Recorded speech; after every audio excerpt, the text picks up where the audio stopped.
NCCER Welding Basics 34108-10. Boilermaker Level 1, 6.0 Shielded Metal Arc Welding Filler Metal Storage and Control. Gary A. Pace, PE, CWI, May 2019.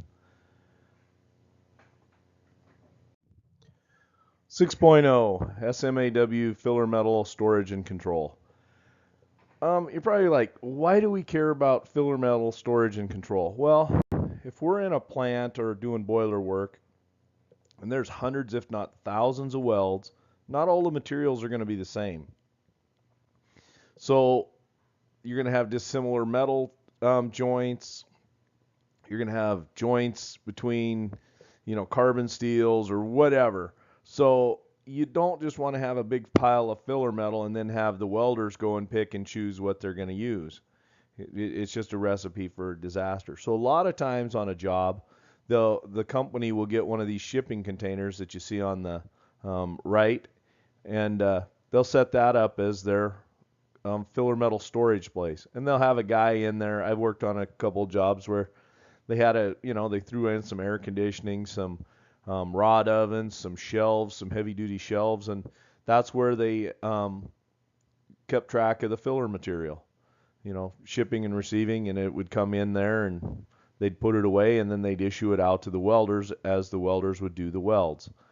Like I said, there's different kinds of filler materials, and you don't want, just this hodgepodge of humanity, going in there and grabbing whatever. So on the higher end jobs, if you're welding in some shop that's making, gates for farms, it's probably not a big deal. But as you do boiler work, code related work, ASME pressure vessel work, you really need to keep track of the filler metal.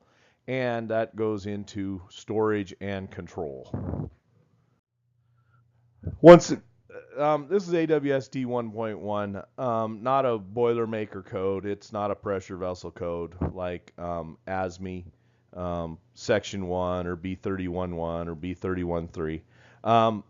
This is a structural code, but I'm just using it as a general example of welding codes. And in this welding code under Clause 5, clause is like a chapter. So they don't use chapters and they don't use sections. They just use the word clause. So Clause 5, fabrication, they give detailed instructions on how to take care of weld filler material, how to store it, their expectations for a quality product to be constructed in accordance with this welding code. Okay, this is a code that Boilermakers generally don't work to. You might do some to a structural welding code. But I pulled AWS D1.1 out because it's got a better, I don't know if better, but I could more easily find the code requirements in regards to welding consumables. So 5.3.1.4 storage. Welding consumables that have been removed from the original package shall be protected and stored so that the welding properties are not affected. And then you've got 5.3.1.5 condition. Electrodes shall be in dry and in suitable condition for use. So you can't have oil on them, you can't have the flux falling off, you can't have them all crudded up. They need to be ready to go. And most welding codes will have something similar to this that tells you, that gives you a directive on how to keep your filler material stored, heated, dry, basically common sense. But then, like anything else, you got to have it written down so that everybody's playing by the same rules. Kind of like when you go to the airport and they tell you can't take a car battery on an airplane. There must have been enough people taking a car battery on an airplane that they had to write it down. Same with this. At some point in the past, 50 years ago, there must have been an issue with people not taking care of their welding electrodes, so they came out in the codes and said, all right, this is how we're going to do it. We're all going to act like grown-ups. We're all going to keep our filler material dry. This is how we're going to play the game. So more on D11, talking about low hydrogen electrode storage conditions, and we'll get to that a little later on. All electrodes having low hydrogen coverings conforming to AWS NCCER 5.1 and AWS 5.5 shall be purchased in hermetically sealed containers or shall be baked by the user in conformance with 5.3.2.4 prior to use. After opening the hermetically sealed container, electrodes not immediately issued for use shall be stored in ovens held at a temperature of at least 250 degrees Fahrenheit. Electrodes shall be rebaked no more than once. Electrodes that have been wet shall not be used. So this tells you how you're going to deal with, low hydrogen electrodes. And they've got very specific, because, and we'll touch base on it later in this, but they've got very specific criteria for the use of and storage of low hydrogen electrodes. We don't want hydrogen getting into the weld pool because it can lead to all kinds of cracking. Over the last, 60, 70, 80, 100 years, they've figured out that hydrogen in the weld pool is a bad thing and can lead to all kinds of cracking related issues. So that's why you're going to see low hydrogen all the time. Low hydrogen, low hydrogen. Everybody's preaching low hydrogen. Why do we have to keep the rods in the oven? Well, low hydrogen. We got to keep hydrogen out of our weld pool. 6.2, receiving filler metal. So when you're receiving filler metal, you're going to do some kind of inspection. It's probably going to come in on a pallet like this, wrapped, and you go through it and you look and make sure that the welding supplier sent what you ordered, and you compare it against a purchase order or whatever. So then you're going to check it in. Most places that do code work, you have to do, and when I say code work, you're doing boiler type work, pressure vessel work, ASME, American Society of Mechanical Engineers.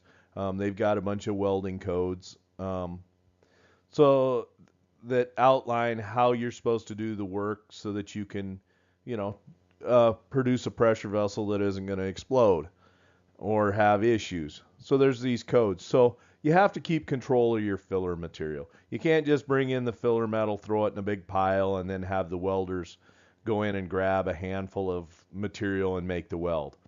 We got to act like adults here. So there's got to be some checks and balances. So when you receive filler metal, you just check it in. It's like coming into a store. You'll keep an inventory. There'll probably be some kind of system where there's a log set up where it's like, okay, we've got this much 70-18 and 60-10 and this much material for welding stainless steel or whatever the case may be. So, and probably nowadays it's probably more on a computer than anything as opposed to being paper. But this is how we keep track of things. There's probably some storekeeping inventory system. There's a lot of ways you can issue out filler metal with, different programs. But, you bring it in, you check it in, you make sure the cans aren't dented, that they're not wet. It's what you ordered. And if it's damaged, wet, dented cans, holes in the packages, you put that to the side and you send it back to the, you label do not use, and you send it back to the supplier and get what you need that's in a suitable condition to make sound welds. Most companies have a filler metal control program, and it lines out the specifications, the objective, tells you what codes you're working to, just general information, and then it tells you, material receipt, storage, issuing it out is when a welder comes. One job I worked on out at the Hanford nuclear site, the welders would come to you with specific paperwork. If they were going to make a weld, they'd come to you, and then you'd issue out the welding filler material. Yep, you're welding this kind of stainless to this kind of stainless. You're using this weld procedure. This is the filler metal you get for that weld. And you'd give them enough filler material to make that weld. And then at the end of the day, if they finished it, or when they finished that job, they'd bring the leftover filler metal back. You'd put it back in the oven. Or if they used it all, you'd go from there. So this filler metal control procedures, it depends on where you're working and how in-depth it is. Sometimes the filler metal control program might be 3 or 4 pages. Sometimes it might be a 20-page document, just depending on where you're working and what's going on. But it's a document used so that everybody's playing off the same rules. And then if you get audited by, you know, a client or some other organization, outside organization, they come in and see that you've been playing by your rules and your weld filler metal control procedure. That you've been issuing out filler metal, receiving it, you know, taking care of business, and so that they know that you're using the right weld metal to make the welds and not botching it by, you know, just having some kind of haphazard system of issuing filler metal. Electrode storage. Electrode storage is ultra critical. Electrodes are damaged by rough treatment, temperature extremes, and moisture. They should be kept in their original container until used. They should be stored in a heated cabinet or a rod oven that maintains them a constant temperature. That's for low hydrogen only. The storage of low hydrogen electrodes is very critical. They're designed to reduce underbead cracking in alloy and medium carbon steels by reducing the amount of hydrogen in the weld pool. The flux is hygroscopic, which means it attracts moisture, which low hydrogen, we don't want moisture. The moisture in the flux also causes excessive gases to develop in the weld pool and causes porosity.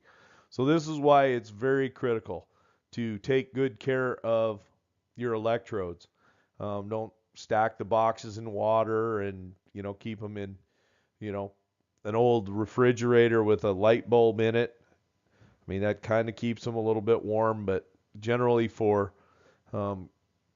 grown-up situations, for situations where there's a great degree of quality control involved, you want to have a rod oven.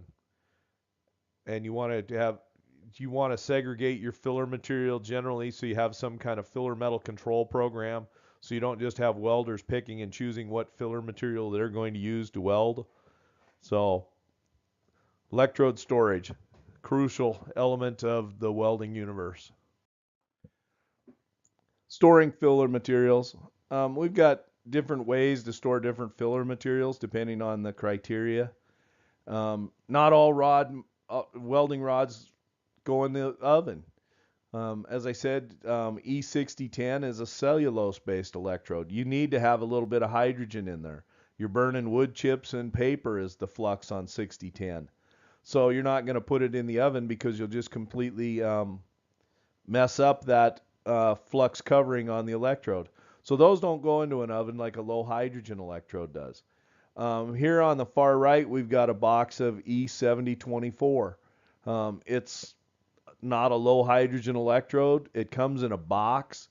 It doesn't come in hermetically sealed containers. And you can just have that stuff out. The storage recommendations, they don't say to bake that stuff. It's not a low hydrogen electrode. So you really need to read the manufacturer's recommended storage condition and the code requirements for the storage of those filler materials, because every one of them, there's a lot of differences and there's some nuances, but you know, some materials come in boxes, some come in hermetically sealed containers. So you just need to be cognizant of what you're looking at and that there are differences. You know, I've seen some guys, oh, we need to keep this in the oven. No, this is 6010. We do not keep 6010 in the oven. Well, my dad said we got to cook it in the oven. No, we just keep it we'll just keep it out. We can keep 6010 out and it's not going to mess it up. So anyways, that's something we need to think about when we're talking about storing of filler material. Some more pictures for shielded metal arc welding electrodes. Here we've got, you know, the cans, how they would be delivered in hermetically sealed containers. The containers are usually metallic. Sometimes they're plastic, just depending on, you know, what product form they're coming in. So these are like 10-pound cans, and then there's a 50-pound can there. You can see it drying in a storage oven.